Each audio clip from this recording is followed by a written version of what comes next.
Heather, thank you. A recent study now ranks San Diego, believe it or not, as the second worst city in the country for people with allergies. And joining us this morning to talk about ways to cope is Dr. Ronald Simon, the director of the Scripps Allergy Center of Excellence. Doctor, so good to have you here in studio. Thank you. Pleasure to be here. So surprising, though. We rank second as being the worst for folks with allergies. Why so? It took me by surprise as well.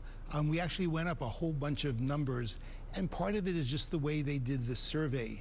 Okay. So one of the criteria was the number of days of the year with high levels of pollen. Now, we have a number of high-level days, but we don't have a lot of very high-level days. So other places are suffering from very high-level days, but fewer. So because we have a lot of high days, our rankings went way up. Wow. We have a very long pollen season, right? Because we don't have the winters to stop them. So that makes it just more high pollen allergy days. Can you break it down further, doctor, for us? I mean, like, what are the most common allergies in San Diego? Sure. That you see? When we test people, the two biggies, especially for native San Diegans, are grass pollens and house dust mites. House dust mites. Oh my goodness. So that means we got to do a better job of dusting and maybe doing a little cleaning? I mean, is that part of the solution? It is, but it's not the dust that you can see, because house dust mites are living microscopic creatures, so you can't see them, and they live where their food source is, like all living creatures, and of all things on this earth to eat, they eat our dead, flaky skin, as disgusting as that sounds. So they collect in our mattress and pillows. So the main thing to do is to actually create a barrier around your mattress and pillow to prevent your nose from getting exposed to the mites. Maybe cover. A cover, you know, special covers, exactly. Okay, this is really actually good to know because I like how you're slowly going into the ways to cope with allergy symptoms, and I'm sure there's so many different ways on so many different levels. That's one example. Can you give us maybe a few other best ways to cope? Sure. The survey was really talking about pollen days. So to avoid pollen, there are better times and worse times to be outside. So the windier it is, the more pollen will be blowing around, and the wind tends to be at its lowest early in the morning, even before dawn, and then late in the afternoon, evening. So that's the best time to be outside. If you have to be outside, these days it's not so socially unacceptable to be wearing a mask.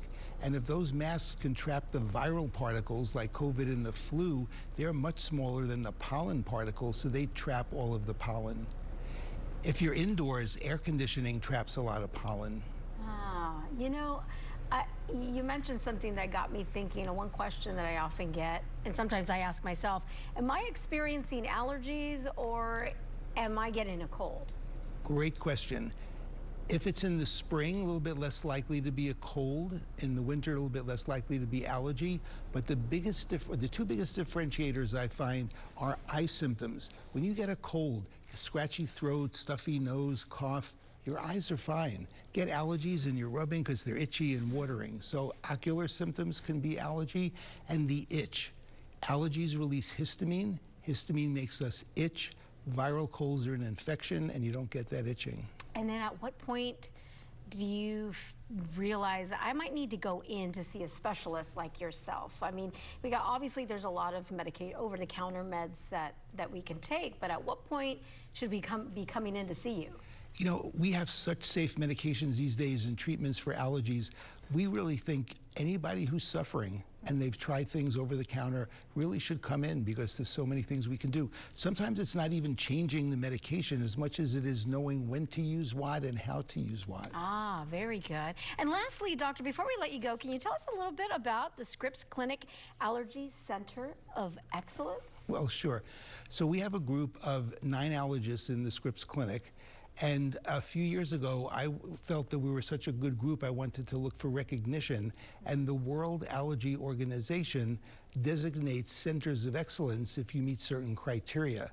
So I applied, and we got the center name, and it was just recently renewed. So we now have another 5-year renewal on our Center of Excellence. Oh, how fantastic. Well, congratulations. We've got the best of the best, you guys, here in San Diego as it relates to allergy. Dr. Ronald Simon, thank you so much for coming in. Very great, useful information. Appreciate it.